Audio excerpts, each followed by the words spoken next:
fadhi ay maanta isugu yimaadeen mudanayaasha golaha wakiilada Soomaaliland oo shir gudoominaya gudoomiyaha golaha wakiilada Soomaaliland Baasha Maxamed Faarax ki xubinimada xildhibaannimo kaga qaadeen Salebaan Cali Yuusuf Koore oo hore uga tirsanaan jiray mudanayaasha golaha wakiilada Soomaaliland isla markaasina uu madaxweynaha cusub u magacaabay wasiirka wasaaradda kheyraadka biyaha Soomaaliland haddaba fadhigani ay maanta mudanayaasha golaha wakiilada Soomaaliland xilkii xildhibaannimo ay kaga xayuubinayeen Salebaan Cali Yuusuf Koore oo hore uga tirsanaan jiray mudanayaasha golaha wakiilada Soomaaliland ayaa waxa ka soo qayb galay 41 xildhibaan gudoomiyaha golaha wakiilada Soomaaliland Baasha Maxamed Faarax waxa uu codgeliyay xilka qaadista xubinimada xildhibaannimo ee Salebaan Cali Yuusuf Koore oo hore uga tirsanaan jiray mudanayaasha golaha wakiilada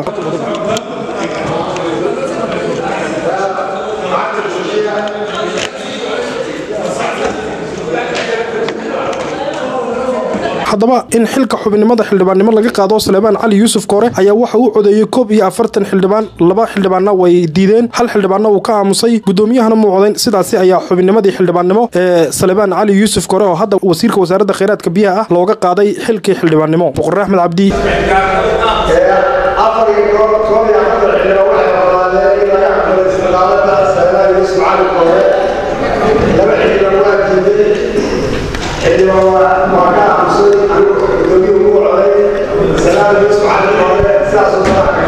Boqor Axmed Cabdi Somali CNN magaalada Hargeysa